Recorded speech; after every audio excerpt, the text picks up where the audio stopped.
Et bonjour à tous et bienvenue dans ce nouvel épisode de Bye Bye Patron. Vous êtes toujours sur le podcast de la liberté, de l'immobilier et des gros billets. Et je suis toujours avec mon super nouveau micro que j'apprécie particulièrement en déplacement. Une fois n'est pas coutume, je ne suis pas chez moi. Et d'ailleurs, je serai bientôt aux États-Unis. Je sais pas si je vais enregistrer des épisodes là-bas. Mais en tout cas, aujourd'hui, on accueille Sophie. Alors, franchement, il y a des gens qui m'impressionnent. J'ai déjà eu des invités qui m'ont impressionné. Mais c'est surtout ceux qui font ce que moi, je ne ferai jamais. Moi, ma stratégie, ça a toujours été d'acheter, d'empiler les lots le plus vite possible, le plus possible, qu'ils soient rentables et tout de suite enchaîner, enchaîner, enchaîner. Donc ça voulait dire souvent limiter les travaux, pas forcément aller sur des immeubles parce que ça allait beaucoup plus vite pour moi d'enquiller des appartements les uns derrière les autres et de pas faire la gestion derrière. Sophie, elle a fait tout l'opposé de moi. Elle a notamment, quand elle était au chômage, elle s'est vraiment lancée dans l'immobilier, même si elle avait déjà un appartement avant. Et elle a fait elle-même ses chantiers. On va en parler ensemble. Je vais pas trop vous spoiler l'épisode, mais c'est hyper impressionnant. Encore aujourd'hui, la semaine dernière, j'ai vu, enfin cette semaine même, elle était sur une nacelle. Il lui est arrivé plein de galères. Elle était en train de mettre des pics à pigeons. Il y a un câble à haute tension qui était en train de faire un début d'incendie. Elle a dû appeler les spécialistes d'Enedis, etc. Donc vraiment, elle est très impressionnante ce qu'elle fait sur les chantiers. Bah, il y a peu de personnes qui le feraient.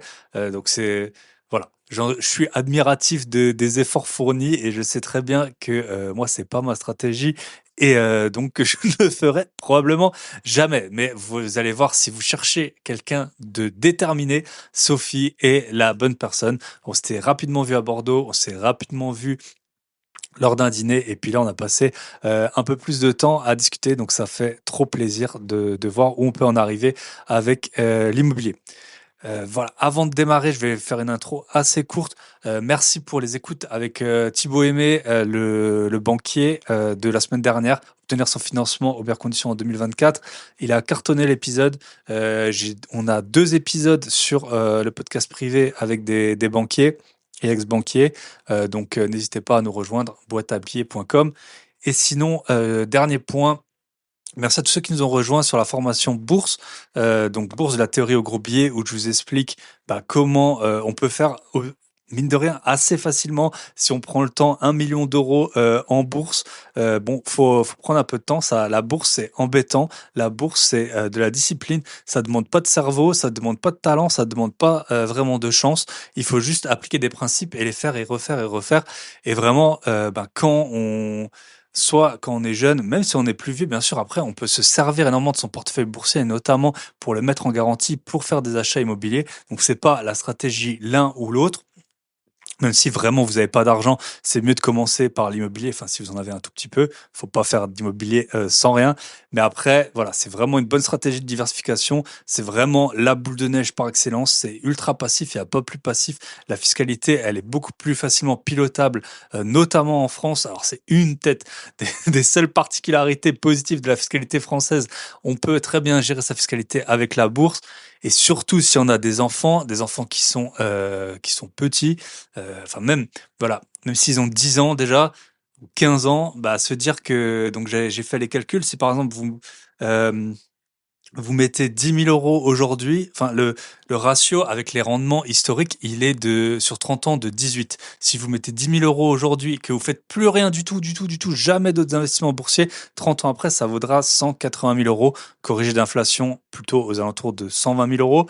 Et si vous avez 100 000 €, au bout de 30 ans, ça devient 1 800 000 € sur base, non pas de chance ou quoi d'autre, sur base des rendements historiques tels que je vous l'ai décrit dans la formation. Et alors, par contre, si vous mettez 10 000 € plus 300 € par mois ou 200 € par mois, vraiment, les résultats, ils sont exponentiels. Si on est à 30 ans de sa retraite, alors je sais qu'il y a beaucoup de personnes qui veulent prendre leur retraite avant, avant la, avant la date butoir, et tant mieux, bien entendu, si vous savez quoi faire, c'est encore mieux. Mais sinon, je veux dire, on n'est jamais trop prudent. Et si on a, par exemple, si on met 10 000 € aujourd'hui, 300 € par mois, vraiment, le jour où on arrive à la retraite, son portefeuille boursier, il grossit selon les montants, mais entre 50 et 100 000 € par an. Donc, je veux dire, 10 000 € à 35 ans, c'est pas forcément une somme qui est inatteignable. Ensuite, 300 € par mois, ça dépend des gens. Mais vraiment, quand on parle des retraites là, de personnes qui ont travaillé toute leur vie, qui ont 1200, 2000 ou même 3000 euros, c'est compliqué. Donc voilà, très très facilement entre guillemets. Mais par contre, c'est pas fun, hein. La bourse, c'est pas fun. C'est juste fait pour faire des gros billets. Donc merci à tous ceux qui nous ont rejoints le jour de la sortie de l'épisode. C'est mon meilleur, ça a été mon meilleur donc de mercredi dernier. Ça a été mon meilleur jour de vente depuis que je fais du podcast. Donc merci à vous. Pour rappel, il y a le prix de lancement, il est à moins de 100 euros. Pour les 50 premiers, j'ai pas fait les comptes, on n'est pas encore aux 50, mais il y a plusieurs dizaines de personnes qui nous ont rejoints. Merci pour votre confiance et je vous le rappelle, avec en plus les codes de parrainage que je fournis, vous pouvez, au moment où j'ai sorti la formation, c'était 230 euros que vous pouviez récupérer. Si jamais vous avez eu des soucis, parce qu'il y a une personne qui m'a contacté, si jamais vous avez eu des soucis avec un des codes de parrainage, n'hésitez pas, vous m'envoyez un mail info@bybypatron.net. Et la solution, en tout cas, que le courtier m'a dit, c'est qu'il faut vraiment taper le code de parrainage plutôt que le copier-coller. Mais dans tous les cas, au pire, vous créez le compte, vous m'écrivez, et puis le courtier il m'a dit que vous pourrez récupérer votre prime. Donc sur un des courtiers, c'est dans les 100 ou 130 euros. Ça dépend, ça change tout le temps, il y a des conditions. Mais voilà.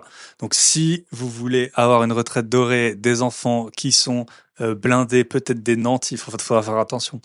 Ou tout simplement comprendre, voilà, que vous ayez un niveau débutant, je pars des bases, ou un niveau un tout petit peu plus avancé. N'hésitez pas.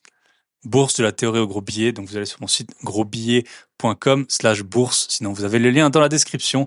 Et profitez-en. Je pense que d'ici maximum 2 semaines, le prix de lancement pour les 50 premiers, il sera, on sera arrivé aux 50 et je tiens toujours mes engagements comme je tiens un épisode par semaine. Donc voilà, on se retrouve de l'autre côté avec Sophie, ça m'a fait super plaisir. Franchement, prenez-en de la graine. Si c'est la première fois, par exemple, que j'avais quelqu'un qui a pu emprunter en étant au chômage. Alors on va voir, euh, il y avait un petit hack, mais que beaucoup de personnes peuvent utiliser également. Et puis, voilà, qui vit vraiment que de l'immobilier. Je pense, enfin, c'est rare d'avoir des invités comme ça. Donc voilà, place aux femmes. Et à la fin de l'épisode, on fera un petit quiz, un petit test que j'ai inventé. Homme-femme, qui est avantagé à chaque étape de l'investissement immobilier. Je marchais sur des œufs ou sur des braises, mais je pense que ça a été très utile. Je vous remercie pour votre fidélité chaque semaine et je vous souhaite une très bonne écoute de l'autre côté avec Sophie.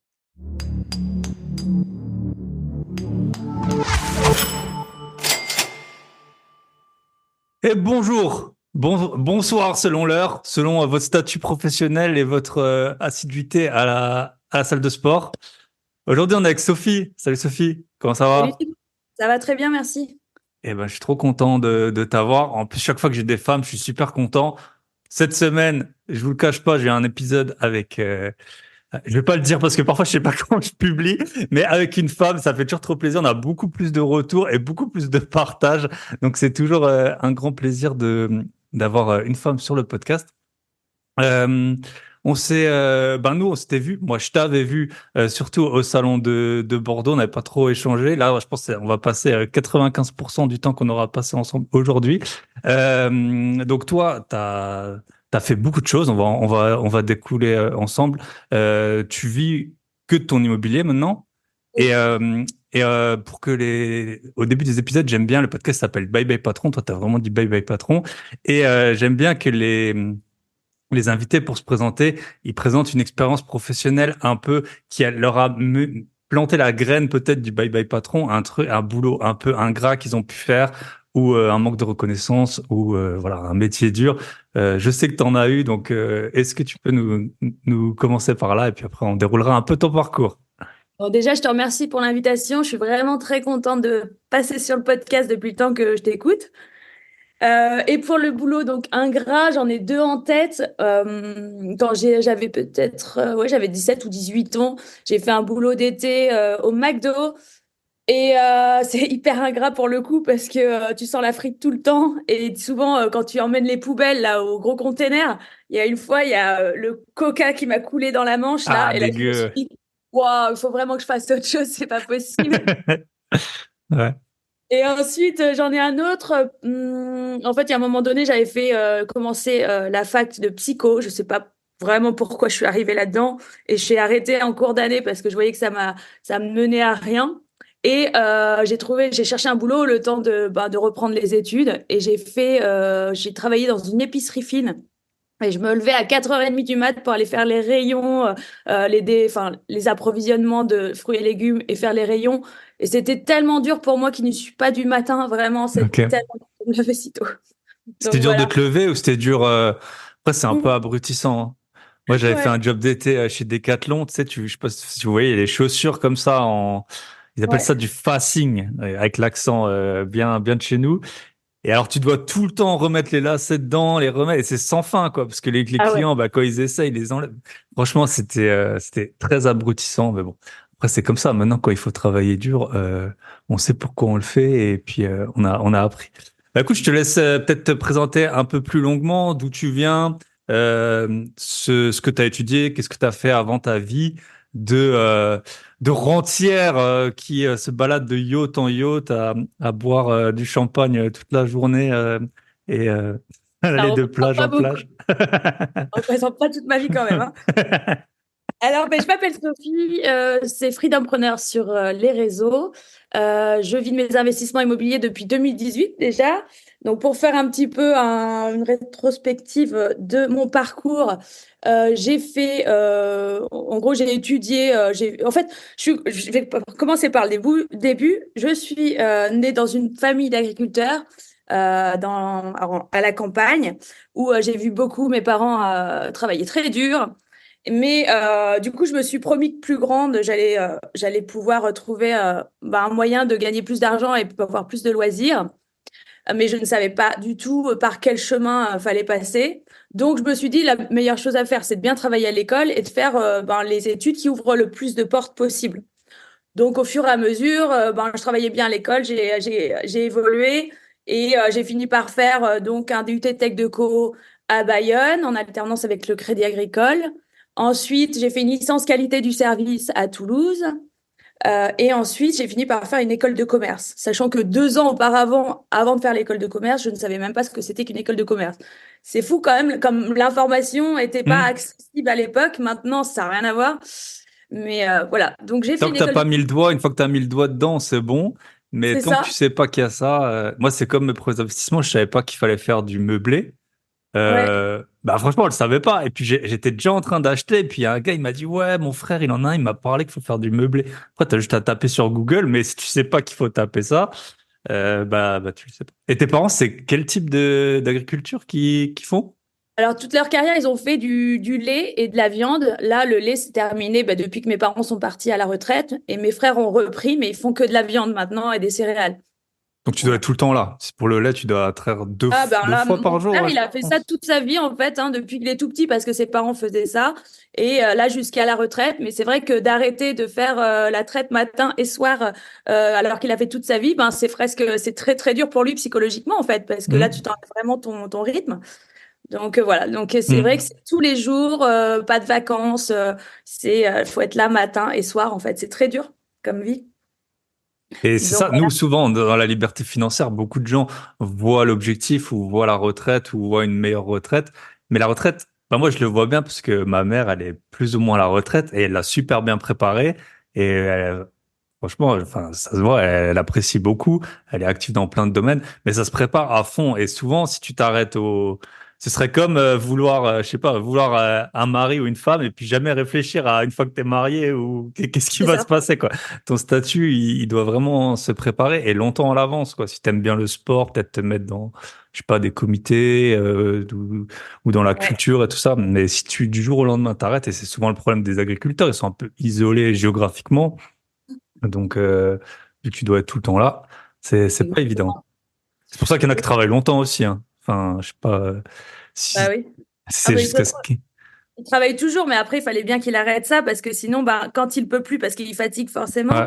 bah, après, c'est mes frères qui sont obligés de reprendre alors qu'ils n'ont pas envie de faire ça. Eux, ils veulent pas cette Hmm. prison temporelle. Donc, voilà quoi. Très Bon, intéressant. Mais c'est comme ça qu'on mange, hein. Donc, exactement. Bah, donc voilà. merci à tous les agriculteurs. Et d'ailleurs, je devais en avoir un sur le podcast, mais finalement, c'est pas fait, mais je perds pas espoir. Parce qu'il y en a, c'est des gros propriétaires fonciers une fois qu'ils ont Euh, ils ont pu choper un peu les mécanismes et tout. Ça peut faire des trucs pas mal. Ok, donc tu sors d'école. Moi aussi, Je j'étais fais une 2 ans en école de école. commerce. Ouais, J'étais aussi pardon. 2 ans en école. Et du coup, après, on a eu un parcours un peu, je pense, similaire dans des Ah oui. boulots où on travaille beaucoup. Raconte-nous. Toi, t'es parti à Paris. Moi, Alors quand t'es j'étais alsacien, aller à Paris, c'est comme aller au bagne en Guyane, quoi. Pour nous, je sais pas pour toi, mais donc moi j'étais l'INSEC à Bordeaux et après bah, fin de la deuxième année de Master Sp, bah, j'ai été chercher un stage de fin d'études à Paris. Et là, je voulais vraiment pas me planter parce que je savais que ce stage de fin d'études permettait, oui ou non, d'avoir un bon job après. Parce qu'au final, même si tu sortais d'école de commerce, il y en a beaucoup après qui avaient des jobs alimentaires. Donc, je voulais pas me planter.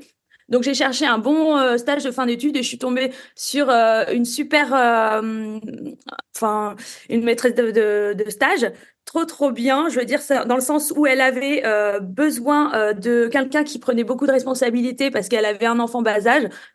Donc, j'ai vraiment pris les choses en main et je l'ai vraiment, j'ai allégé son travail et elle a été très contente. Et du coup, elle a voulu tout faire pour m'aider à rentrer dans la boîte, sauf que c'était le moment en fait, j'étais donc c'était Bouygues Télécom, le stage, et il y a eu Free qui est arrivé sur le marché, donc plan de départ volontaire sur tous les boîtes de télécom. Et du coup, elle pouvait pas me faire rentrer chez Bouygues Télécom. Par contre, elle m'a dit, où est-ce que tu aimerais commencer, avoir un CDI et avoir un bon job? Et moi, je voulais rentrer dans un gros cabinet de conseil. Et du coup, j'ai dit, Deloitte ou Accenture ou des trucs comme ça. Et du coup, elle connaissait quelqu'un chez Accenture et elle m'a un petit peu aidé à pousser mon dossier et je suis rentrée chez Accenture. Donc là, c'était ouais. parti pour une vie infernale, métro, boulot, dodo et travailler très dur, arriver avant le client, partir après le client, faire bonne impression. Enfin, vraiment, c'était dur, mais j'étais dedans. Donc voilà, ça m'a plu. J'ai beaucoup appris en termes de process, en termes de travail, de rigueur et tout.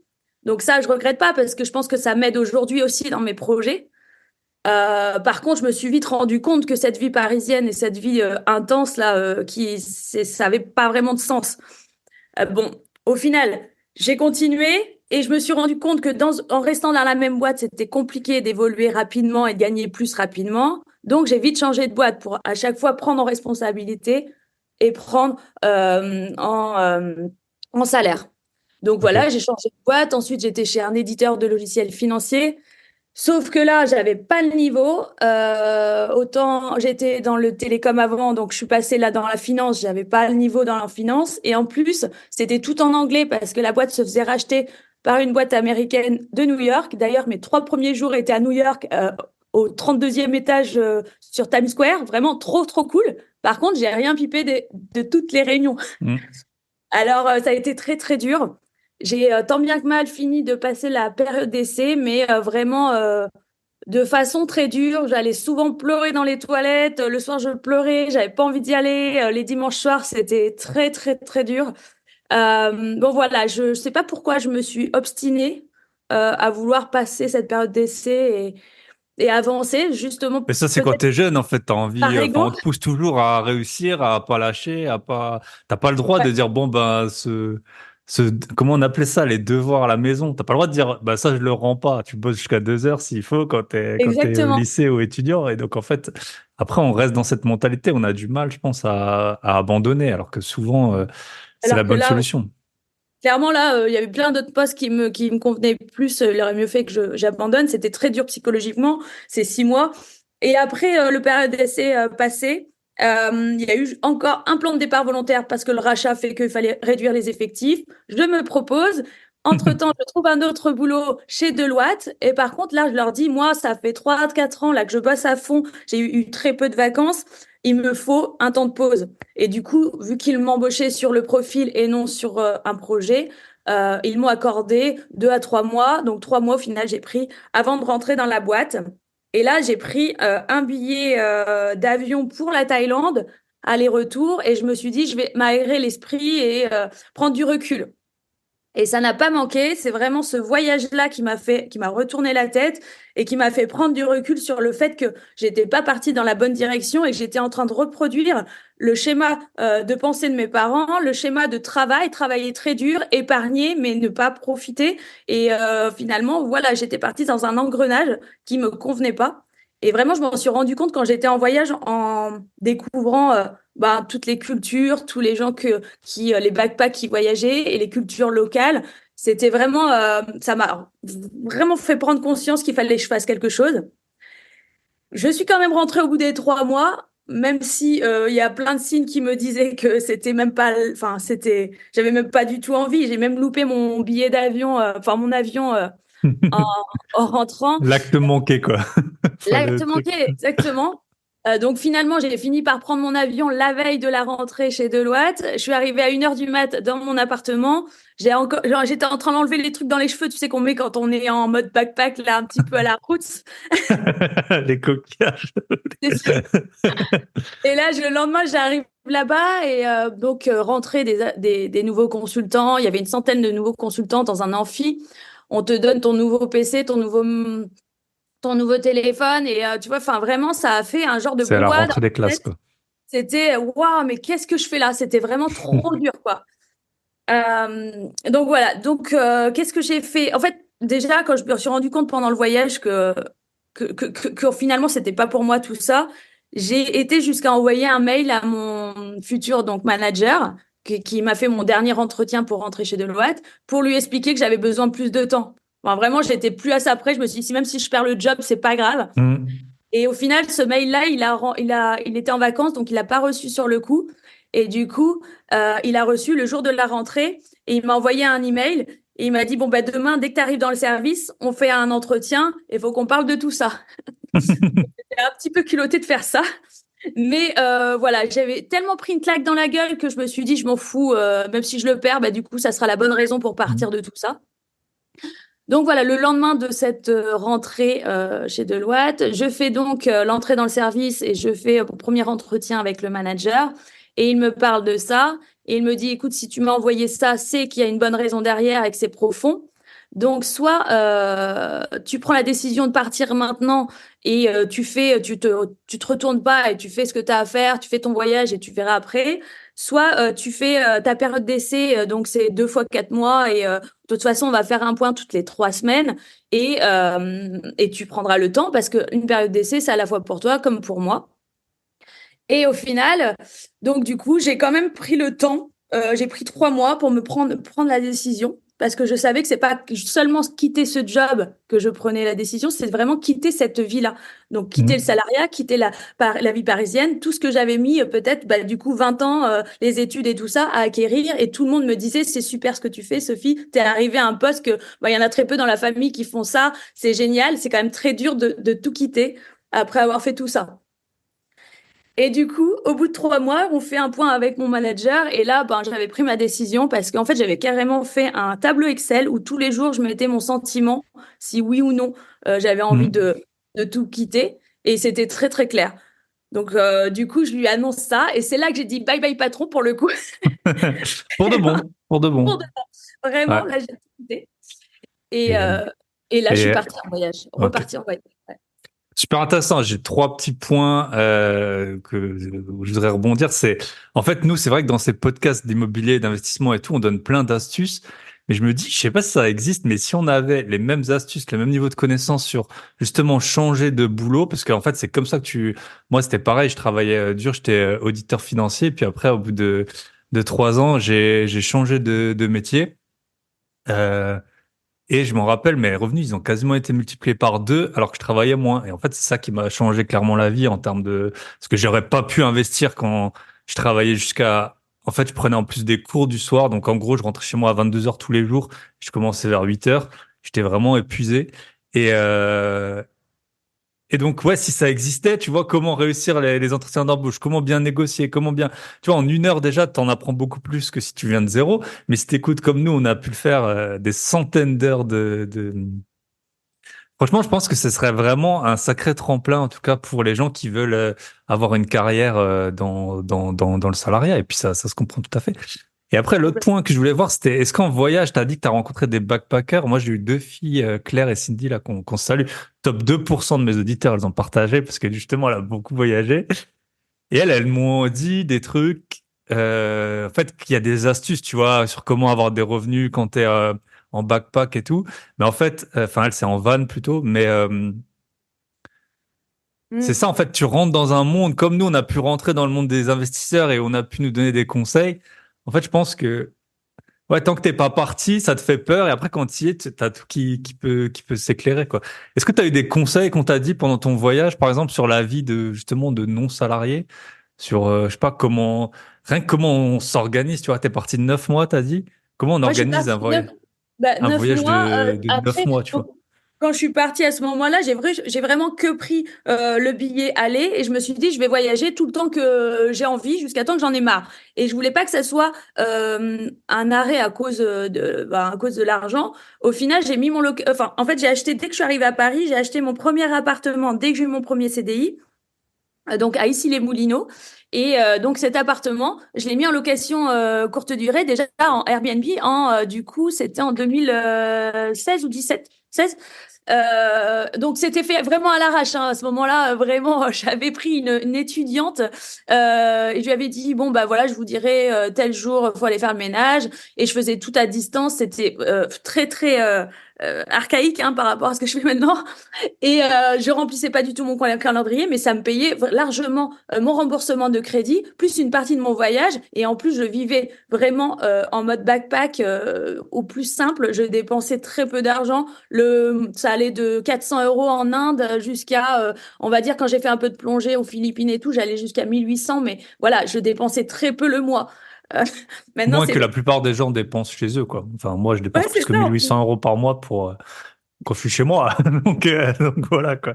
Exactement. Donc voilà, et puis c'est vrai que ça ouvre l'esprit, comme tu dis, tu rencontres des gens qui voyagent sur très long terme et qui finalement bah, optimisent énormément leurs dépenses. Et après, j'ai rencontré des digital nomades, j'ai rencontré pas mal de façons de vivre ça nous ouvre l'esprit. Après, c'est pas forcément comme ça que je voyais la suite, c'est-à-dire que moi, mon but, c'est pas de gagner le moins possible pour vivre avec le moins possible, parce que j'ai envie de profiter de plein de choses. Mais tu vois que c'est possible en fait. Et ça t'ouvre l'esprit énormément. Ok, top. Combien tu remboursais sur l'appartement par mois? Je remboursais combien? 900, je crois. Ah ouais, Il me donc ça semble. faisait quand même, tu faisais quand même 900 € Ah de oui, façon archaïque, quoi. ah Donc, oui, oui, bien plus, hein. J'étais hmm. entre ouais, 1100 et 1900, quoi, 1000, 2000, Ah ouais, quoi. Ah ouais. ouais, Mm. bah, top. Et l'étudiant, tu l'as payé au forfait. Enfin, c'était un forfait Ouais, ménage. C'était pas au ouais. Je pourcentage. sais plus du tout combien, mais je sais plus. Ok. Peut-être 40, je sais plus. Ok, très intéressant. Et donc, du coup, tu es au chômage, t'as pas d'immobilier, alors que Ouais. maintenant, tu as un empire colossal, en tout cas Bah, qui t'occupe bien. Comment on fait? Comment on fait? alors là, du coup, donc je voyais jusqu'à temps que On est j'en ai 2017 là. marre. Ouais, c'est ça. Donc, je voyais jusqu'à temps que j'en ai marre, jusqu'à temps que psychologiquement, bon, j'ai besoin de rentrer parce que bon, que le voyage solo, au final, c'est quand même assez dur de façon émotionnelle parce qu'on rencontre plein de gens, on vit des choses très fortes, mais c'est très éphémère. Et on a de moins en moins de contact avec la famille et les amis. Donc, il y a un moment donné, j'ai senti que c'était le moment, je profitais plus du voyage, quoi. Donc, je suis rentrée, ça c'était donc 9 mois après. Je suis rentrée et là, ça a été très dur. Le coup dur, c'est de rentrer. Ben, qu'est-ce que je fais? J'ai plus envie de reprendre mon appartement à Paris. Donc, ce que j'ai fait, de toute façon, c'était clair. Et encore plus pour l'acter, je l'ai mis en location finalement longue durée après, c'est-à-dire Hmm. en bail meublé. Et je suis retournée chez mes parents, donc en campagne, complètement. Donc là, ça a été dur parce que je me suis dit, là, je suis au pied du mur, il faut savoir qu'est-ce que je veux faire, sachant que je recevais quand même beaucoup d'offres d'emploi qui correspondaient très bien à ce que je savais faire avec un très bon salaire, mais j'avais pas envie du tout, en fait. Pas du tout envie. Donc je commence, qu'est-ce que je fais? Je tâtonne un peu, j'ai été revoir, oui, c'est ça qui m'a fait le déclic, j'ai été revoir des amis anciens collègues de mon école de commerce à l'INSEC à Bordeaux, et dont un qui faisait un blog voyage et qui gagnait déjà très bien sa vie avec son blog voyage. Je me suis dit, waouh, c'est génial. Enfin, il faisait 5000 balles par mois pour un blog voyage. Donc, du coup, ben, ça m'a donné envie de faire pareil. Donc, j'ai fait un blog, j'ai essayé de commencer un blog voyage, mais plus pour des itinéraires longs, comme j'ai pu faire, genre 3 semaines dans un pays. Mais j'ai perdu mon temps, hein, clairement. Mais bon. Mais ça m'a fait commencer à traîner dans les coworking. Et là, tu rencontres Hmm. plein de gens aussi, ça t'ouvre l'esprit sur que c'est possible de faire plein de choses en fait. Donc ça, c'est vraiment cool. Et j'ai commencé là, avec ce mec en question qui faisait le blog voyage. On a acheté une formation de dropshipping. Hmm. Alors là, pendant plusieurs mois, j'ai fait du dropshipping et ça a marché très bien. En plus, j'étais sur la période juste avant Noël et je me suis fait un peu d'argent comme ça et c'était top et c'était trop bien, quoi. Là, je me suis dit, bon, bah, c'est bon, c'est possible, tout est possible dans la vie. Ça m'a Hmm. vraiment reboosté quelque part. C'est la Et première personne que je rencontre en vrai qui a fait de l'argent en dropshipping. c'est Donc, vrai? non, non, si, j'étais au Brésil avec quelqu'un qui en fait un peu, enfin, plutôt Ah, du j'en connais Amazon plein. FBA. Ouais, mais c'est Ah parce ouais? que t'es dans ce secteur, c'est vrai que moi je suis pas du tout. J'ai l'impression que c'est une chimère, quoi. Donc, ouais. Ouais, il faut Donc, persévérer. dropshipping, pour Comme ceux ça, qui quoi. savent pas, juste tu peux expliquer peut-être en 3 mots qu'est-ce que tu Dropshipping, le fais. principe, donc tu fais un site e-commerce en ligne où tu vends des objets, sauf que tu n'as aucun stock et dès qu'il y a une commande de passer, en fait, tu commandes au fournisseur directement, qu'il envoie directement à ton client. Du coup, pas de problématique de stock et de risque que tu vends pas tes stocks. Donc voilà, ça vraiment, ça allège le process et tu prends forcément une commission dessus, comme n'importe quel revendeur fait, quoi. Et qu'est-ce qui fait que tu es un bon dropshipper ou pas? C'est Eh bien ben, gérer la pub, bien gérer les fiches produits, bien trouver les produits. et tout comme l'immobilier, il faut optimiser chaque point du process et faire bien chaque point du process. Donc, et persévérer. En fait, j'ai Ok. l'impression que c'est pareil dans tous les domaines. En fait, si on s'applique vraiment, on est passionné par ce qu'on fait et on optimise chaque point du process, tu peux que y arriver. Ok. Ok, Voilà. donc là, tu n'as toujours pas d'immobilier. Toujours pas. Le drop, Euh, tu pourras en vivre à ce moment-là?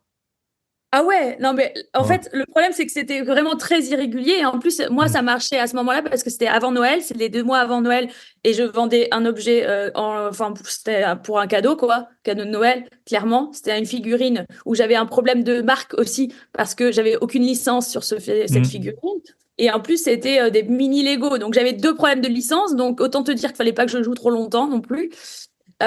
Donc voilà, donc je pouvais en vivre pendant ces 2 mois-là, mais ce truc, il était pas, je pouvais pas continuer pour ces raisons-là. Après, il fallait que je continue à chercher d'autres produits. J'en ai fait un petit peu, mais en même temps, dans cette période-là, j'ai commencé à faire des visites à Bordeaux, dans le centre de Bordeaux pour acheter un appartement. Je me suis dit, en fait, le marché immobilier à Bordeaux prenait vraiment de l'ampleur et de la valeur par rapport à la LGV qui arrivait.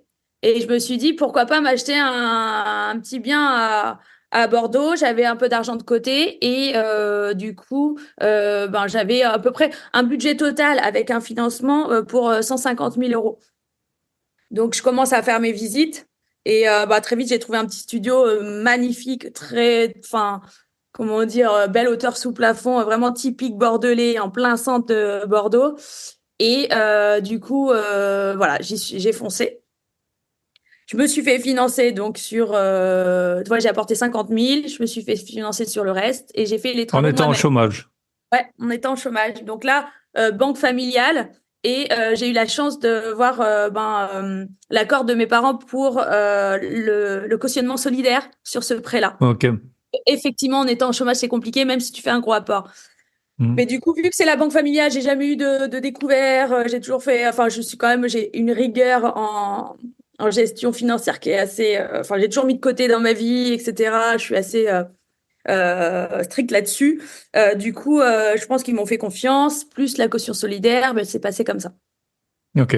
Intéressant. Comme ça, on le sait si quelqu'un Voilà. est dans le même cas. Ok. Voilà. Et ensuite, donc là, je me suis mise à faire les travaux moi-même. Je me suis dit refaire du manuel, c'était génial. Alors, sachant qu'avant ça, vraiment, j'ai fait aucun travaux dans ma vie, hein. Vraiment, peut-être poser une étagère, c'est tout, hein.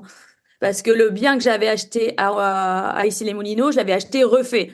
Il y avait rien à faire. De toute façon, j'avais pas le temps de rien faire. J'ai d'ailleurs mal Hmm. acheté, hein, mais bon, voilà, c'est un bien, c'est un achat que j'ai fait, mais c'était vraiment pas la belle affaire de ma vie. Mais là, donc le studio, je me mets à faire les travaux moi-même et là, ça me plaît vraiment en fait de refaire du manuel, de choisir tous les matériaux. J'ai vraiment pris un gros kiff. J'ai travaillé à fond pendant un peu plus d'un mois.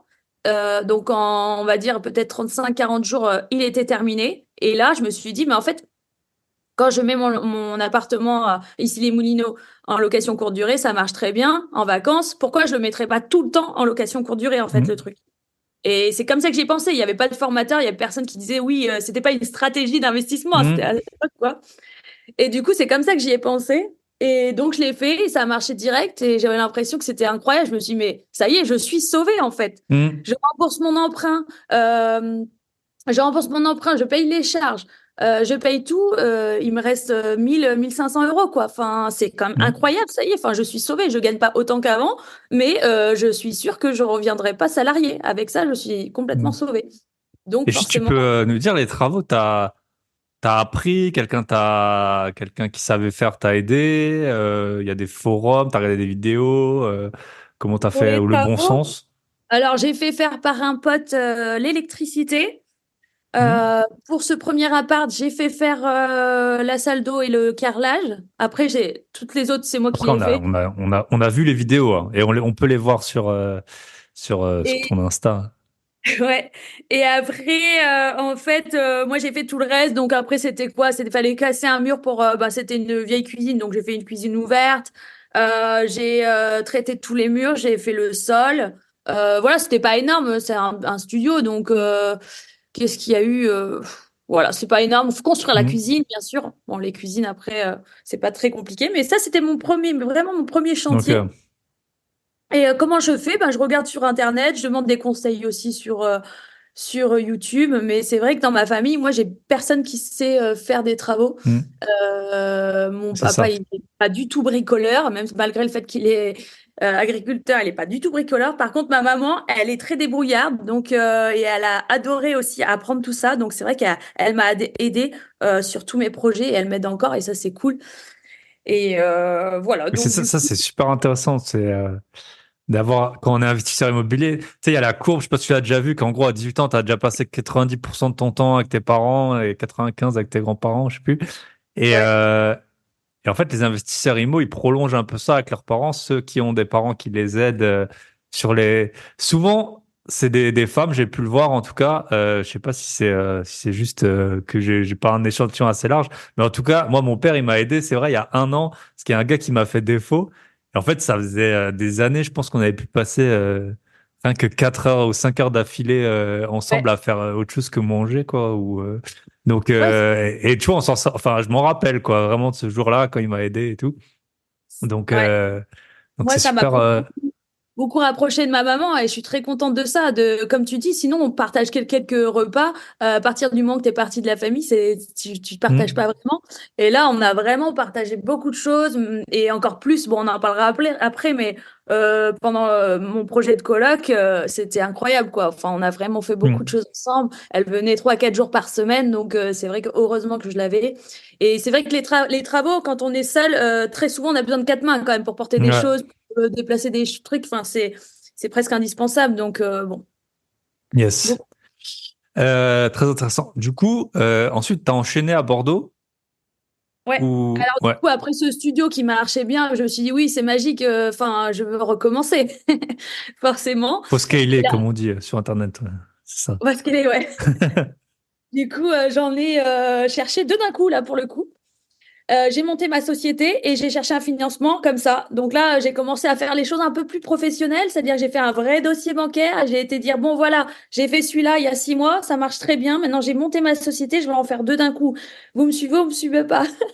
Et voilà, ils ont été, ils m'ont suivi. Donc voilà, ils m'ont fait La même confiance. banque? La même banque, j'ai tout fait en fait la même banque. J'ai l'impression Ok. que pour l'instant, je suis on va pas dire enchaînée, hein, merci beaucoup, mais c'est vrai que pour l'instant, je suis encore entre deux, pas assez professionnelle pour être allée dans une nouvelle banque sans qu'ils me Hmm. connaissent De toute vraiment. façon, tant qu'on me donne l'argent, on donne l'argent, hein, je veux dire. Ouais, c'est clair. Mais après, je peux pas trop négocier les taux. Je suis quand même en Hmm. porte-à-faux. Enfin, j'ai pas le pouvoir quoi de négocier Hmm. quoi. Donc Bah voilà. longtemps, on les négociait pas. C'est maintenant que ça. Enfin, c'était Ouais, pas super important. Et c'est quoi une SASU que t'as, du coup, pour ouais, le. Ouais. c'est ça. Ok. Première SASU pour ces deux biens-là. Et donc Euh, là, toujours, t'étais toujours au chômage, je pense que là, ça se terminait. Là, on n'était pas loin du. Enfin, c'est quand j'ai acheté les deux autres, ça s'est terminé, le Ok. chômage. Donc là, vraiment, je vivais que de mes biens immobiliers. Sachant qu'à ce moment-là, en fait, la petite histoire, c'est que quand j'ai acheté les deux nouveaux, il y a la loi de compensation donc à Bordeaux qui est arrivée. Et j'étais en compromis et j'ai pas mis du tout de clause suspensive par rapport à ça. Mhm. Donc là, il me restait que 3 mois pour faire les dossiers et pour que ça passe, sachant que là, j'avais un mois d'instruction plus un mois, donc 2 mois, parce que j'étais dans zone patrimoine de France, etc. Donc il fallait les architectes de France, donc un mois supplémentaire, pour que la DP de changement de destination vers le commercial puisse passer. Donc en fait, là, vraiment, ça a été un gros coup de flip pour moi, parce que si ça passait pas, ça voulait dire que je pouvais pas louer en location courte durée toute l'année. Ça voulait dire, ben, en fait, j'étais obligée quand même d'acheter le bien parce que j'avais pas de clause suspensive. Mhm. Et finalement, revendre, peut-être sûrement à perte, quoi. Ouais, on perd dans les frais de notaire au minimum, quoi. C'est Enfin, ça. ok. Donc voilà, c'était un gros Chaud, coup, quoi. mais c'était très chaud. Mais c'est passé. Donc, du Yes. coup, mes 3 biens, le studio plus les 2 T2, sont passés en locaux commerciaux. Donc, je peux les louer et je les exploite. Donc, du coup, depuis 2018, à full time, en location courte durée à Ok. Bordeaux. Et j'ai deux questions par rapport à ça. La première, c'est quoi ton avis? Est-ce que pour toi, c'était... Parce que je pense à la base, tu t'es dit, ah mince, sinon j'en aurais acheté 5 ou 7. Mais maintenant, enfin, tu te dis aussi, il y a beaucoup moins de concurrence par rapport à... Enfin, on le voit dans des villes, là, en 2 ans, comme ça a pu changer. Est-ce que Ouais. pour toi, c'est plutôt, maintenant, avec ton regard de 2024, c'est plutôt une bonne chose qu'il y ait eu cette loi ou une mauvaise chose pour toi, en tout cas? Alors, évidemment, j'aurais préféré en acheter 10 ou 20 et que la loi passe. Mais dans tous les cas, moi, je trouve que c'est une bonne chose. Mais si j'avais eu un an de plus, oui, j'en aurais pu acheter peut-être deux de plus. C'est dommage. Mais après, ce que j'ai fait, en tout cas, oui, ça fait prendre de la valeur à ceux qui sont en place, c'est sûr. Enfin, moi, Hmm. là, l'année dernière, j'ai fait ma meilleure année et ça ne fait, j'ai l'impression, que augmenter. Donc, Ok. moi, je pense que c'est une bonne chose parce qu'effectivement, hein, sinon, il y aura plus de logements. De Enfin, longue mais de très. durée, et puis il y aura beaucoup de concurrence sur la courte durée. Et tu peux nous dire pour un appartement, peut-être pas sur le tout, mais Ouais. combien ça te rapporte en moyenne, peut-être sur, enfin, lycée par Bah, mois ou par an, combien ça te coûte? en Et fait, par exemple, le studio, au tout début, ben, je l'ai fait très basique et hmm, j'optimisais peut-être pas à fond, mais j'étais autour de 1008 à 2002 par mois de chiffre d'affaires. Maintenant, j'avais tendance à dire que de décembre à février, c'était les plus mauvais mois et j'étais plutôt à 2000.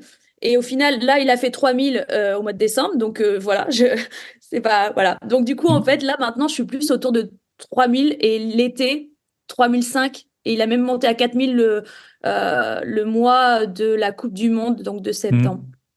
hmm, ok. Et t'as quoi? Donc t'as un remboursement, t'as à peu près 750 euros par, ou non, même pas, moins, 500, Moins que ça, sur le vu que studio, t'avais j'ai que l'apport, ouais. 500, mais c'est Ouais. celui que j'ai acheté le moins cher. Après, Ouais, j'ai ouais. acheté des studios où j'ai acheté plus cher. Au final, c'est une erreur. J'aurais mieux fait d'acheter que des studios parce qu'au final, je, Hmm, je loue de la même façon qu'un studio.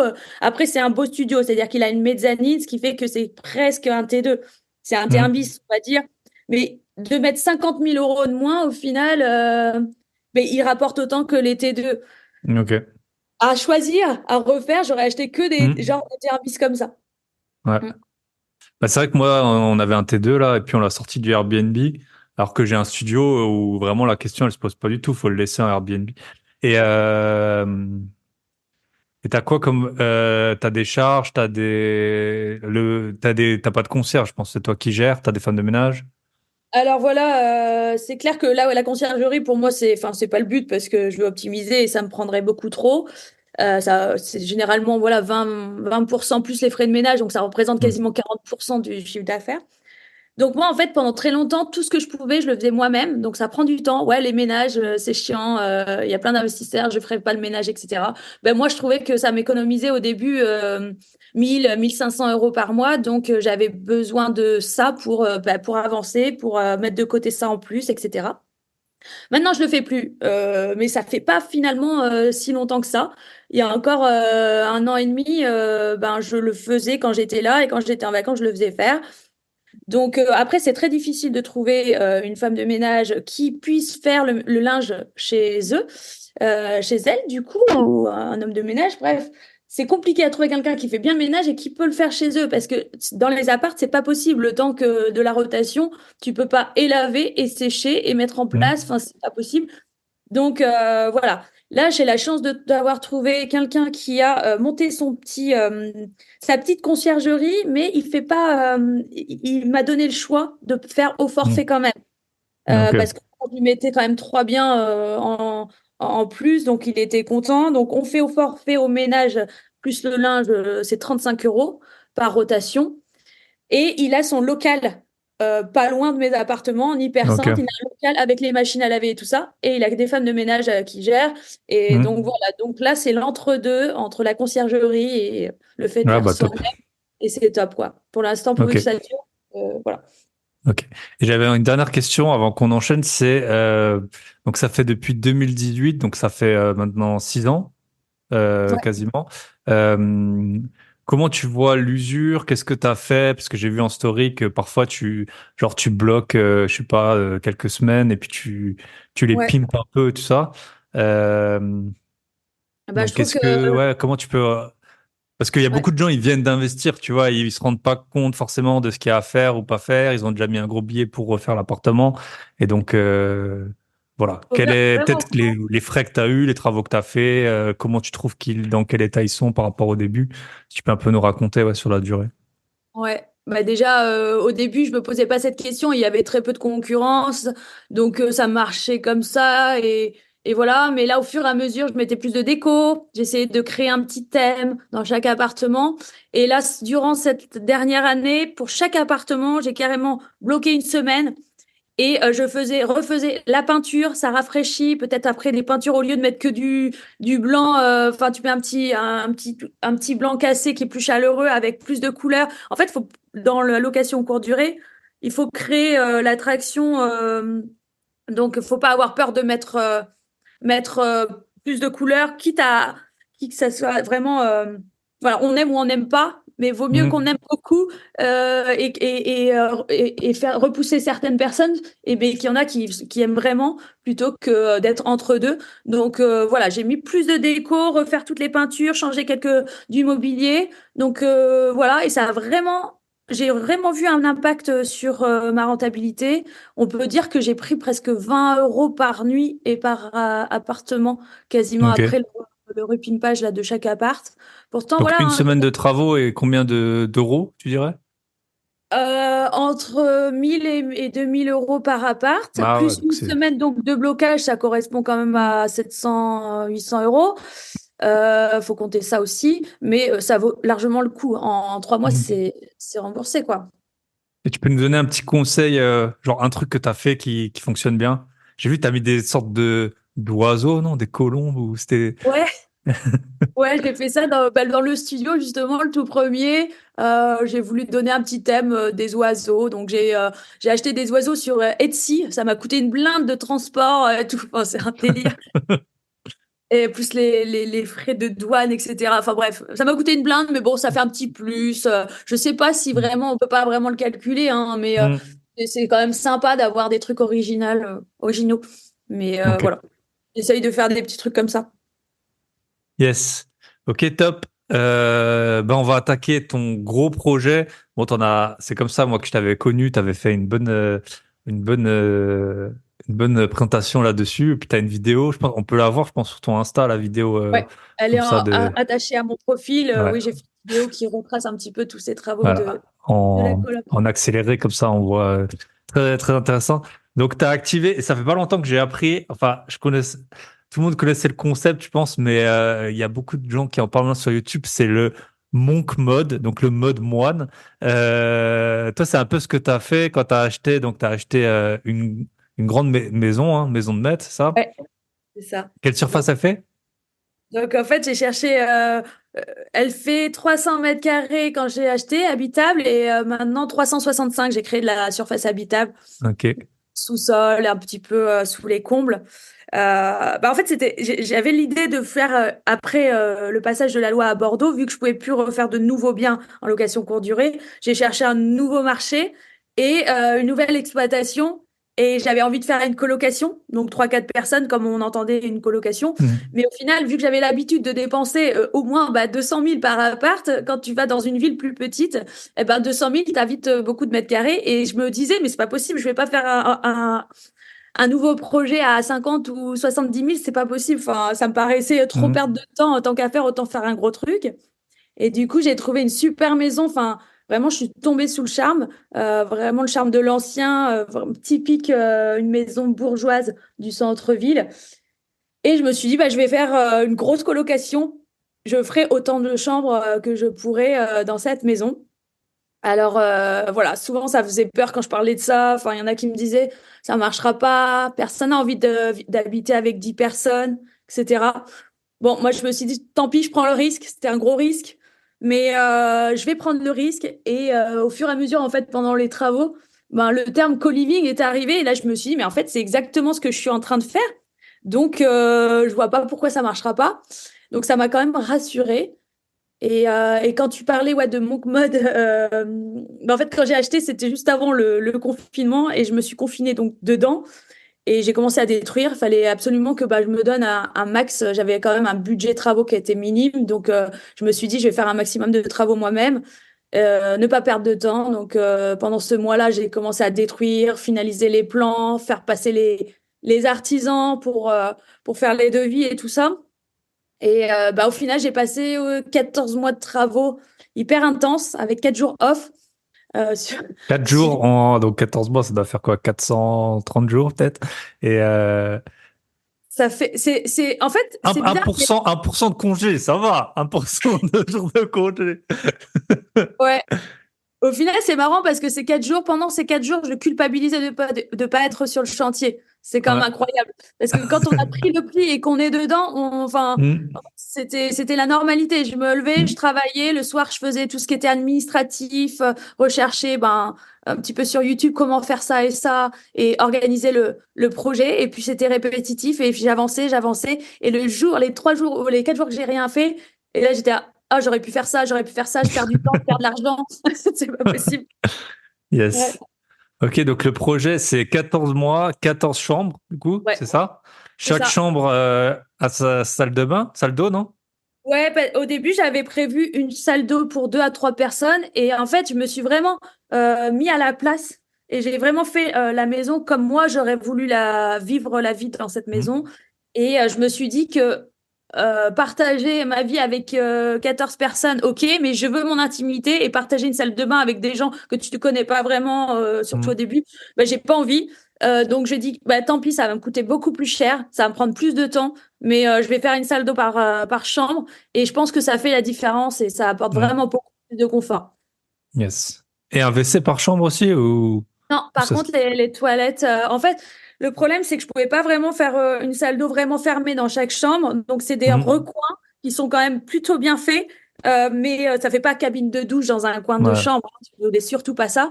Donc, c'est bien, quand même bien fait. Mais un toilette, tu peux pas le faire ouvert sur la chambre. Oui, oui, oui.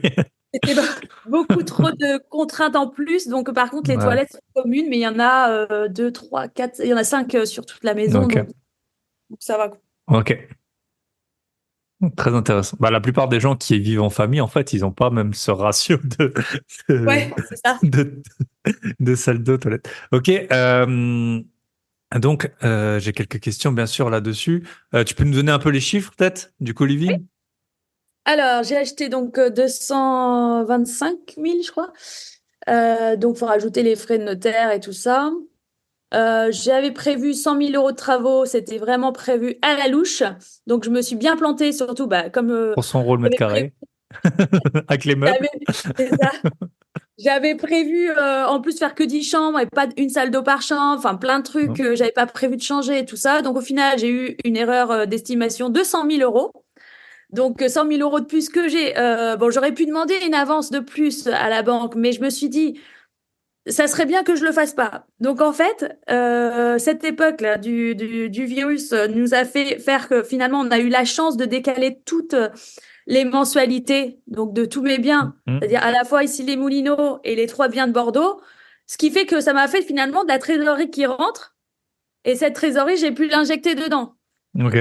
Donc, j'ai injecté tout ça. J'ai fait un peu d'argent en bourse. Donc ça aide aussi et j'ai tout mis dedans et je dépensais rien moi en termes enfin j'avais aucun loisir, je mangeais des pâtes, je dépensais quasiment rien, genre moins de 100 euros par mois et bah, j'attendais que ma maman m'amène des bons repas pour bien manger parce que Voilà. sinon vraiment je serrais la ceinture sur tout et je préférais mettre tu vois 20 balles dans acheter des vis à Leroy Merlin que 20 balles pour m'acheter un nouveau fringue quoi, vraiment je m'achetais Mm. rien du tout, j'ai fait vraiment le mode le moins de dépenses possible personnelles. Ok. Et du coup, combien tu loues? Tu peux nous dire? Je loue charge comprise en moyenne 500 euros la chambre. Donc Ok. ça évolue suivant les chambres et le confort, la grandeur, etc. de chaque chambre. Mhm. Donc ça va de 480 charges comprises à 560 charges comprises. Et bah, au fur et à mesure, ça augmente hein, avec bah, l'inflation et finalement, bah voilà, je j'ai pas de mal à remplir, donc c'est l'offre et la demande hein, qui fait le marché Mhm. aussi. Hein, donc voilà, Ok. ça marche bien, Et plutôt les gens, bien. ils restent combien de temps? T'arrives déjà à faire une sorte de... Bon, au final, c'est Alors, fini quoi, en 2021? ça s'est fini en septembre 2021. Ok. Ouais, c'est ça. Non, oui, 2020? c'est ça. Et du coup, en 2021? fait, j'ai un peu plus de 2 ans d'exploitation full. Mhm. Parce qu'en fait, ça a commencé un peu plus tôt. Hein. J'ai eu des rentrées. Moi, vu que j'ai tout mis dedans, j'avais plus d'argent, j'avais même pas sûr que ça allait fonctionner. J'avais quand même très peur. Et du coup, je me suis dit, plus tôt l'argent rentre, mieux ça sera. Donc, en fait, j'ai fini les communs, au moins la cuisine, le salon. Et après, j'ai fait une chambre par chambre, mais je faisais rentrer Ok. quelqu'un dès qu'une chambre était terminée. Mhm. Et jusqu'à, donc toutes les 2, 3 semaines, il y avait une chambre qui était terminée. Et jusqu'à que moi, je parte et je laisse ma chambre. Et là, donc ça, c'était en Ah oui, parce que septembre. t'habitais dedans, forcément.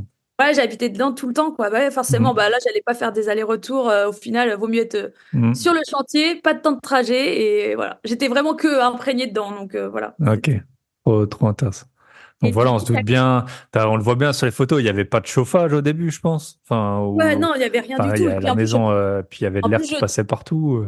c'est ça, je démolissais en plus. Donc plus ça allait, plus il faisait froid. Mais heureusement que c'était pas début de chantier, tu vois, en décembre. Parce que là, je me Ouais. rends compte sur le nouveau chantier, en fait, cette période-là, c'est vraiment le pire parce que quand tu démolis, t'as rien, t'as pas de chauffage, il y a de l'air qui passe partout, c'est tout humide. Ouais.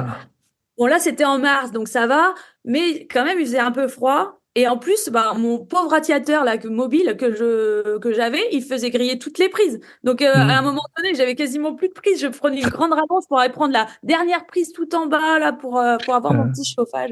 C'est n'importe Ouais. quoi. Ouais, c'est mais Et c'est pour ça, c'est un truc tout bête. Même quand tu as des locataires qui partent, moi, souvent, je fais les visites moi-même. Et s'ils ont coupé parce que j'ai un gestionnaire qui fait les états des lieux de sortie, et ça m'est arrivé plusieurs fois qu'ils aient coupé le chauffage, genre en février.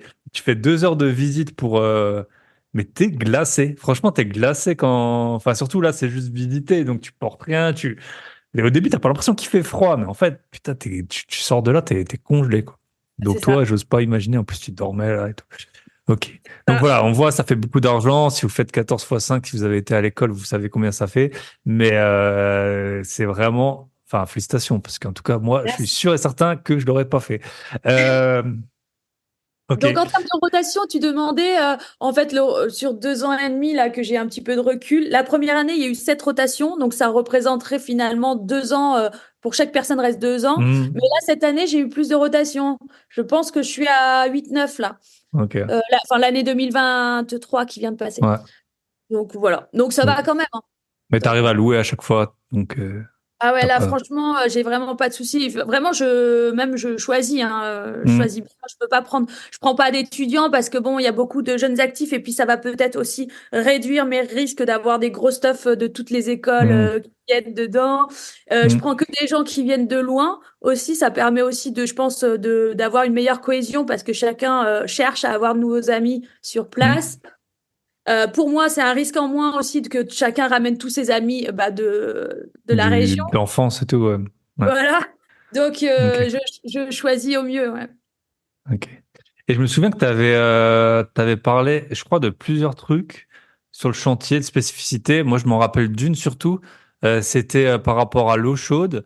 Tu disais qu'en fait, tu avais un système, parce que sinon l'eau chaude mettait trop de temps à arriver dans Ouais. dans toutes les douches, que tu as un système spécifique du coup parce que la plupart des auditeurs n'ont pas 14 salles de bain chez eux. Donc peut-être tu peux Ouais. expliquer. Et en fait, c'est comme c'est le C'est chauffé au système gaz? L'eau, c'est au gaz ou c'est... ouais, Ok. au gaz, ouais.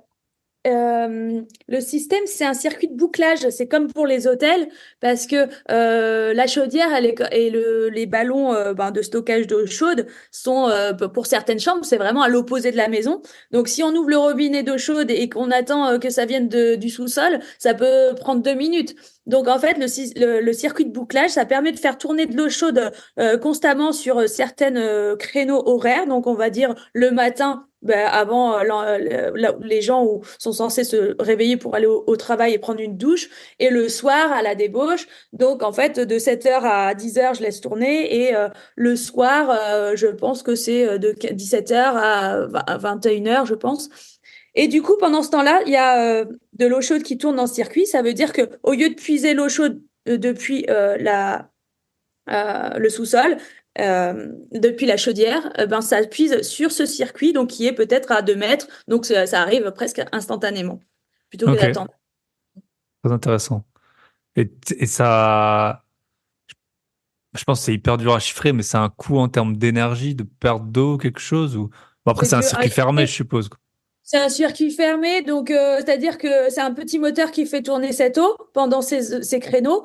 Et après, même quand c'est éteint, il y a encore de l'eau chaude le temps qu'elle refroidisse pour Ouais. quand même un petit moment. On peut dire 2, 3 heures de plus. Donc au Hmm. final, voilà, mais je pense pas que ça soit une grosse perte en énergie. Je pense Ok. que ça représente moins de pertes que si tu fais gaspiller toute cette eau au final pendant deux trois Ouais, puis minutes. si les gens, ils attendent pendant 3 minutes que... Voilà.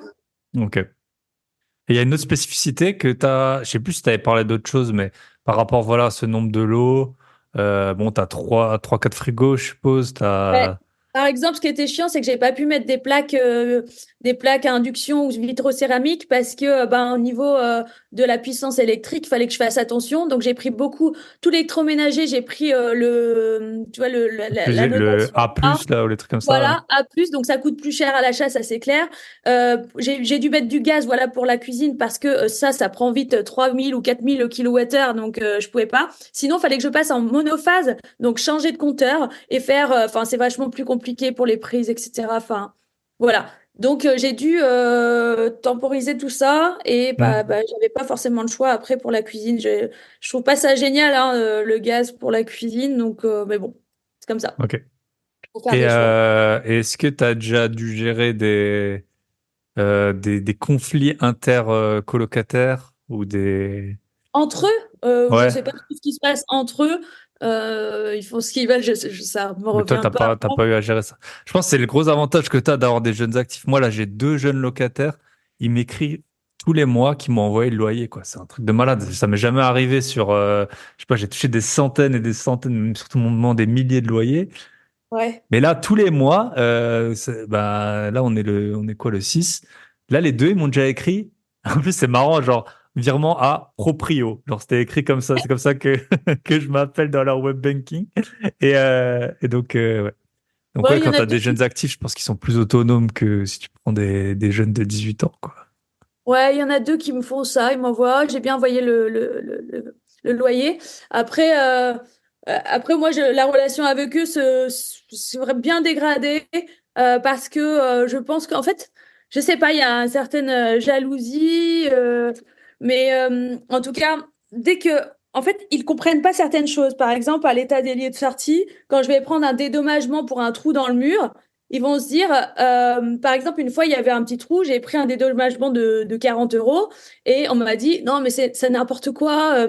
En plus, tu as remis en location juste après, donc ça veut dire que tu n'as pas refait la peinture. J'ai dit, ben, évidemment, c'est leur dédommagement. Si je devais faire la peinture et attendre une semaine qu'un artisan le fasse ou que je le fasse, c'est pas 40 euros en fait, c'était 500 euros. En fait, c'est Hmm. le principe d'un dédommagement pour que le jour Hmm. où on le refait, on a déjà une somme qui est dédiée à ça en fait. Mais Hmm. toi, c'est des choses comme ça. Ou le ménage, des fois, je vais prendre 30 euros de ménage, c'est moi qui me fais 2 heures de ménage. Moi, par exemple, avec ma mère, on est deux à faire pendant 2 heures de ménage. Je prends 30 euros, ils vont me dire que je suis une voleuse, en fait. Alors que si Hmm. j'avais pris un service de ménage, comme c'est normalement le cas, non seulement, bah, du coup, va falloir l'attendre, ça sera peut-être le lendemain, etc. Donc là, tu perds du temps, etc. Mais en plus, rien que le déplacement, ça va être 30 ou 50 euros, plus l'heure de Hmm. ménage. Enfin, ils se rendent pas du tout compte de ce qu'il y a derrière, ils se rendent pas du tout Hmm. compte de l'impact de tout ça, quoi. Enfin, c'est Ok. assez compliqué. Donc, je voulais justement installer une meilleure relation proprio locataire au début. J'ai organisé des soirées quand j'étais dedans, j'ai essayé de faire les choses bien et Hmm. d'avoir un échange. Et au final, ça a fait l'effet inverse. J'ai l'impression que justement, le fait de me connaître, eh ben, ça met un espèce Ouais, trop de, détendu, quoi. de sentiment Ok. où ils se gênent pas pour demander de négocier leur loyer, de refuser une Hmm. augmentation de loyer, enfin des trucs comme ça. Je me dis, Ouais. mais pour qui vous prenez en fait? J'ai essayé d'être Hmm. gentille, de vous faire des Hmm. faveurs, et en fait, c'est l'inverse qui se passe, quoi. Je comprends pas du tout. Ouais. Bah, c'est souvent comme ça dans la vie, malheureusement. Alors, on va faire un petit dernier point sur ton dernier projet. Et puis Ouais, ensuite, j'aurai un petit quiz pour toi. ok. Alors, mon dernier projet, je suis en train d'acheter dans la même ville. Bon, j'ai eu beaucoup de problèmes là, pendant le compromis, à la fois sur la destination du bien et à la fois sur le nombre de lots, en fait. Enfin, c'était n'importe quoi. L'urbanisme répondait toujours des réponses différentes. J'ai fait plusieurs DP avec des réponses différentes. Donc, je me suis dit, au bout d'un moment, ça faisait 9 mois que j'avais perdu. C'est bon, j'y vais quand même et on verra. Donc, ce que je vais en faire, c'est finalement, donc c'est un seul lot. Ça va être le même principe que L'eau, genre un immeuble, enfin, une maison, du coup, vu monopropriété, que ouais. voilà, parce qu'il n'y a qu'un seul lot. Mhm. Et du coup, ça va être le même principe que le co-living, sauf que les chambres, je vais les faire à location courte durée. Et je vais ajouter un thème pour passer au-dessus de la concurrence, c'est-à-dire je vais essayer de créer une immersion dans chaque chambre. Ok, Voilà. trop bien. Combien de temps de travaux? Ah On bah a ça, vu je te... hein, avec ton visage rempli de poussière et tout, on a vu des stories. ça, je te le dirai à la fin combien de temps ça prendra. Je peux pas, j'arrive pas à Ok, l'évaluer. plusieurs C'est mois. Disons que le but, c'est qu'à la fin de l'année, ça soit en route et terminé et Ok, optimisé et tout, quoi. Voilà. plusieurs mois. Ok, top. Alors j'ai un petit quiz pour toi. Ouais, C'est un quiz homme-femme, parce que souvent tu parles de l'investissement quand on est une femme. Et du ouais, coup, en fait, j'ai fait une recherche, je sais pas tout ce que ça vaut, mais apparemment en 2021, il y a une étude qui a dit que 45% des, euh, des biens achetés seuls, des emprunts seuls, sont faits par des femmes. Donc, ça s'est énormément amélioré. ouais, Et du coup, en fait, j'ai décomposé en 9 étapes le processus d'achat d'un bien. Et ouais, tu vas dire, et tu peux justifier ou non, si tu veux, t'es pas obligé de justifier, mais tu ouais. vas dire si selon toi, être une femme, c'est un avantage, un inconvénient, ou c'est pareil qu'être un homme sur chacun des D'accord. points. OK? Ouais. Hyper glissant comme terrain, mais je me suis dit, bon, ben voilà, Là, t'es, surtout t'es, avec t'es- moi. Mais bon. t'es la personne la plus. Et puis, bien entendu, jusqu'à preuve du contraire, on peut pas être homme et femme. Donc, chacun a forcément une vision biaisée. Donc, voilà. Donc, première étape, se décider à commencer les recherches pour investir. Est-ce que pour toi, c'est plus simple quand on est un homme, quand on est une femme, ou c'est pareil? Je pense que c'est pareil, ça dépend de notre tempérament propre. Ok. Pour toi, c'était pareil. T'as pas l'impression que on est, il y a bien sûr, il y a aucune bonne ou mauvaise réponse. Et après, il Ensuite, faudrait rentrer dans le sujet plus profondément. C'est-à-dire que oui, peut-être qu'on est plus conditionné dans notre société en tant que femme. On nous dit de pas trop prendre de risques, etc. Mais sinon, quand t'as démoli, enfin déconstruit ça, c'est ton propre tempérament qui prend le dessus. Moi, je sais que je suis une fonceuse. Peut-être la société m'a dit, prends pas trop de risques, Sophie, ça se fait pas, surtout pour une femme, etc. Mais maintenant que j'ai déconstruit ça, j'aime ça. J'aime prendre des ok, risques, j'aime foncer en fait. ok. Ensuite, qu'est-ce qu'on fait? On appelle pour le bien. Est-ce que quand on appelle pour se renseigner, t'as l'impression que être une femme, ça aide pas? Moi, si par exemple je suis agent immobilier et que je suis célibataire en recherche de l'âme sœur, peut-être que je serais plus conciliant pour faire une visite un samedi à 15h30. Mais Ouais. est-ce que tu as l'impression, voilà, que ça a pu t'aider, pas t'aider, aider à visiter en premier? Non, ça va. Peut-être que au tout début, oui, quand j'étais plus jeune, une petite jeune et qui fait des visites. Attends, elle a pas les moyens, elle fait des visites dans le gaz. Mhm. J'avais l'impression il me revoyait ça. Maintenant, moins, parce que bon, et je leur dis direct ce que j'ai fait et ils voient que bon, j'ai de l'expérience, Mhm. donc ça va. Ouais. Ok. Ensuite, tu visites. Donc là, c'est pareil, je suppose, tu montres, tu dis ce que Pareil. tu as déjà un peu. Ouais. Forcément, ça dépend hein, toujours un peu. Parfois, si le vendeur il est là, t'as pas envie de dire, bon, bah écoutez, je vous explique, je fais 10 000 euros par mois, donc vous allez me vendre votre bien pas cher. Et du Ouais. coup, ok. Donc là, c'est pareil, on va Ouais. dire, la Pareil. visite. Puis maintenant, tu as l'œil pour les travaux. Ouais. Tu peux parler un peu. Ok, quand on fait une offre, on se décide. Donc toi, tu as dit que tu es fonceuse. Est-ce que tu réfléchis beaucoup? Est-ce que tu réfléchis pas beaucoup? Est-ce que tu as l'impression que... Moi, j'ai mes tableaux, je pose les chiffres, chiffres, plein de scénarios. Et après, c'est aussi le feeling dans le bien, quoi. Enfin, je fonctionne aussi beaucoup au feeling. Donc, voilà. Ok. On essaye de se... Enfin, parfois, c'est quand même... Si toi, tu ressens une émotion, enfin moi, en tout cas, je me dis, si je ressens une émotion, par exemple, l'appartement que j'occupe, aujourd'hui, ça se voit pas, mais il est super clair, il y a que des portes-fenêtres. Et quand je suis rentré dedans, vraiment, je me suis senti trop bien, parce que moi, je suis hyper sensible à la lumière. Et, Ouais, euh, et du très coup, je le important. voulais tout de suite. Après, j'ai posé les chiffres et tout, et puis c'était une bonne affaire. Mais, euh, mais je me suis dit aussi que si moi je suis sensible à la lumière, je suis pas le seul, quoi. Je veux dire, il y a donc tôt ou tard, si tu le revends ou si tu le loues, ben il y a des gens, peut-être pas tout. Donc faut faire gaffe. Si c'est la lumière, je pense que c'est un truc qui concerne beaucoup de gens. Il y a d'autres, il y a d'autres choses plus précises qui peuvent être plus nichées. Ouais. Bon, si on a un coup de cœur, ça peut aussi ou qu'on se sent bien, on n'est sûrement pas le seul à faire ça.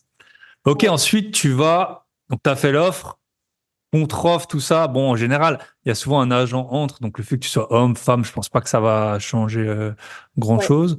T'as acheté via des agents, Ouais, bah, toujours ou... malheureusement, il y a toujours eu des agents entre deux, Hmm. ouais. Ouais. Bah après, souvent, ils font quand même baisser les prix affichés. Enfin, en tout cas, c'est l'impression que j'ai. Donc, ils servent pas à rien à l'achat. À la vente, ça peut se discuter. Et ensuite, à la banque, donc toi, tu as pu tout emprunter dans la même banque. Donc, en fait, Oui, en ayant que des revenus issus de l'immobilier, oui. encore maintenant, quoi. Ok. Ouais, ben, du coup, il y a une fois où j'ai cherché à essayer de me faire financer ailleurs, c'est donc pour le co-living. J'ai fait 13 ou 14 banques et il y en a qu'une seule, autre que la mienne, qui m'a dit oui, mais quand même une Ok. seule, donc j'étais Ok. contente. Mais au final, bon, vu que j'étais nouveau client, ça te mettait beaucoup plus longtemps, donc j'ai quand même Hmm. passé pour ma banque. Mais du coup, je l'ai gardé sous le coude et bah, je mets 500 euros de côté chez eux tous les mois pour que le jour où j'ai besoin, ben, je suis là. Depuis que vous m'aviez dit oui, j'ai mis Hmm. de côté, j'ai un petit. Enfin, donc j'espère que ça va un petit peu fonctionner pour si un jour j'ai besoin de me faire financer et en parallèle déjà d'un autre projet que avec ma banque que je suis un petit peu bloquée, ben, que ça servira à quelque chose. Ok. Bon, ensuite, tu es chez le notaire. Voilà, en général, il n'y a pas trop de discrimination hein, chez le notaire. Non. Homme-femme, avec les vendeurs. Est-ce qu'on t'as déjà ressenti quelque chose par rapport aux vendeurs? Soit ton âge, soit que tu sois une femme. T'as déjà... Là, par exemple, pour le compromis du nouveau bien, je suis en train d'acheter un nouveau bien Ouais. à Bordeaux. Là, c'était on va dire, un vieux, hein, 75 ans. Quand il m'a vu, il m'a dit, ah, ok. Enfin, j'ai senti le truc qui me prenne de haut. C'est un peu des comportements, c'est difficile Hmm. à expliquer. Mais ouais, je sais pas, c'était assez Hmm. bizarre. Mais il a été quand même, enfin, je trouve qu'il a été bien. Après, à la fin, en fait, il m'a expliqué tout l'historique de pendant le temps qu'il avait le bien, donc qui a été les locataires et tout. Et ça, je trouve ça cool. Tout le monde le fait pas. Hmm. Et il y avait un petit comportement de supériorité que bon, Ok. j'ai pas aimé, mais voilà. Mais ça m'est arrivé qu'une fois. Mais c'était très intéressant.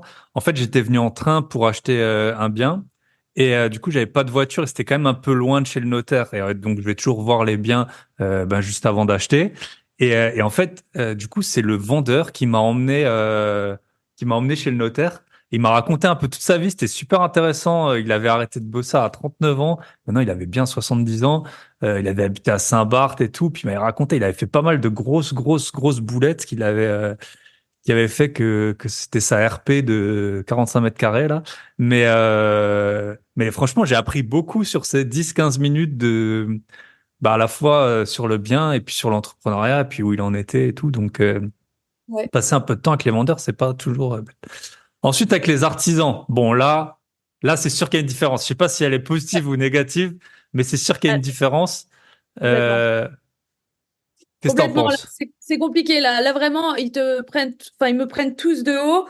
Euh, donc, ça a été compliqué. Mais au bout de quelques mois, là, pour le co-living, en fait, au bout de quelques mois, quand ils ont vu que ben, j'étais carré, que je voulais que les choses soient bien faites, que j'avais fait mes recherches, que je savais de quoi je parlais, etc., ben, ça s'est bien passé ensuite. C'est-à-dire que là, par exemple, pour le nouveau projet, j'ai pris pour la plupart les mêmes artisans.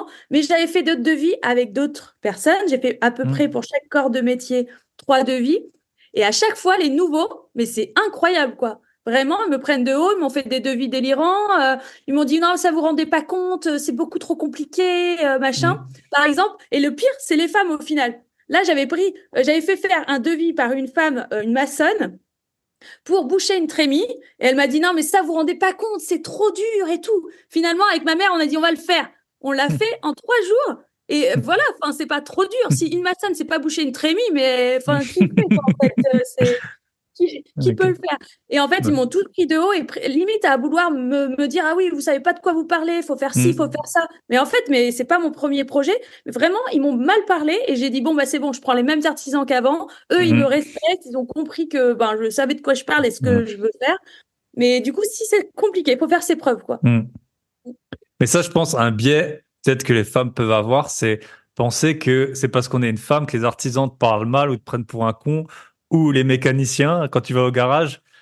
Mais en fait, alors peut-être que c'est plus encore que si t'es un homme, mais en fait, tout le monde essaye toujours au Ah moins au oui. début de t'avoir. Donc ensuite, j'avais mis pendant les travaux. Donc là, est-ce que toi, t'as été du coup sur ton chantier? Est-ce que t'as l'impression, enfin ça, j'ai déjà eu beaucoup de retours de gens, vu qu'ils étaient sur le chantier, ça s'est beaucoup mieux passé avec les artisans parce qu'ils voyaient que en fait, Ah oui. les gens, ils donnaient de leur personne et tout ça. Je pense que ça y a joué. Ils ont vu que pendant tout le chantier, bah, j'étais sur le chantier, je dormais dedans, j'avais aucun confort. Je prenais ma douche dans la vieille baignoire en fonte où je lavais mes outils. Donc il y avait du ciment sur les bords, ça me faisait comme des gommages, tu vois. Ah putain. Donc ça, quand même, pendant un an, je me suis douchée et je me suis lavée dans cette baignoire où je lavais mes outils. Donc, Ok. quand ils voyaient ça, vraiment, je pense qu'ils se sont dit, bon, bah, elle se donne, c'est pas la princesse Hmm. qui est Qui veut pas se capricieuse, casser quoi. un ongle, quoi. Voilà. Ok. Et ensuite, avec les locataires, t'en as un petit peu parlé déjà. Pour toi, c'est quoi Ouais. la bonne relation qu'on peut avoir? Est-ce que, parce que par exemple, moi, ça arrive assez souvent qu'on pense pas que je suis le propriétaire. Souvent, quand je fais les visites en direct, euh, ils pensent que je suis agent. Enfin, je sais pas. Est-ce que tu as l'impression, bah, voilà, comment les gens ils réagissent par rapport à toi? Est-ce qu'il y en a qui te draguent? Tu vois, c'est tout bête, mais je veux dire, moi, je connais des gens et je citerai pas de nom qui ont choisi des locataires juste parce qu'ils étaient sous le charme de Ah la oui, de la locataire et qui m'en parlent encore. Hein, donc, ah mais oui. bon, qui a payé. Et Ouais, je pense que ouais. c'est compliqué, effectivement, hein, parce que là, ils voient, bah, on va dire, après, enfin, je suis pas vieille non plus, je suis une femme, etc. Donc, il y en a, je pense que derrière, ça dérange un peu et c'est là qui. En fait, j'aurais préféré qu'ils sachent pas que c'est moi la propriétaire, que je sois Hmm, juste la gestionnaire, ça aurait été beaucoup mieux, je pense, ça met plus de distance. Mais au final, vu que j'étais dedans et je les ai fait rentrer un par un, ils le savent et puis ils se le hmm, transmettent l'information, ils parlent de moi et voilà, et peut-être qu'ils me suivent sur les réseaux, enfin, c'est sûr même, hmm, enfin, tu vois, il y a tout ça qui fait que il y a une certaine jalousie qui se met et du coup ils se permettent ben, justement de me contredire, de demander des réductions, de ci, de là, de toujours hmm, de choses qu'ils ne feraient pas s'il y avait une distance avec le propriétaire et encore plus, je pense que le fait d'être une femme, y joue aussi quoi. hmm. Mm. Ça, quand tu es au supermarché, tu connais pas le propriétaire du supermarché, tu vas jamais négocier Il va pour pas ton aller paquet dire de non mais chips, quoi. attendez, je, je comprends pas la baguette, elle a pris 20%, je suis pas d'accord, je paye que 1 euro parce que c'était 1 euro avant. Ben là, c'est un peu ça qu'on fait en fait. Ouais, yes. Ok. Bah écoute, je pense qu'on arrive au bout, Sophie. Ça m'a fait super plaisir. Gros Aussi. exemple de. Je dis à tout le monde d'aller voir ben, ton profil pour voir un peu la réalité derrière les chiffres. Donc c'est quoi, Sophie Freedom? Comment c'est exactement? Freedompreneur, tiré du bas, Sophie. Freedompreneur, tiré du bas, Sophie. Voilà. Merci pour ton temps. Et puis donc, si on Merci à veut te toi. contacter sur Instagram, c'est ça? Ouais, c'est C'est ça. ça le Merci. but. À très bientôt. Bye bye. Merci. À bientôt. Et voilà, on arrive au terme de cet épisode. Franchement, si vous n'avez pas été impressionné par Sophie, je sais pas ce qu'il vous faut. Félicitations à elle. Et vous pouvez la suivre sur Insta. C'est impressionnant le chantier qu'elle est en train de faire. Elle a vraiment une énergie à revendre. Je suis très admiratif. Comme toujours, pensez, si vous avez apprécié l'épisode, pensez à partager, pensez à mettre une petite note 5 étoiles. Merci aux personnes qui en mettent en ce moment sur Apple Podcast. Ça monte, ça monte. Et je vous le dis, je sais plus si je vous l'ai déjà dit, mais c'est à peu près, j'ai moins de une note pour 10 000 écoutes. Mais merci à vous, ça fait trop plaisir, ça m'aide chaque semaine, vous en doutez. C'est un vrai travail d'enregistrer, de diffuser les épisodes, mais c'est avec un grand plaisir que je fais ça, que j'ai des retours, que j'ai une communauté en or. Je vous adore, merci à tous. N'hésitez pas à m'écrire sur Instagram, partagez, likez, commentez. Et je vous rappelle, la formation bourse, tac, tic, tac, tic, tac. Vous arrivez dans les dernières heures, derniers jours pour profiter du prix de lancement à moins 200 euros. Je vous souhaite une très bonne semaine.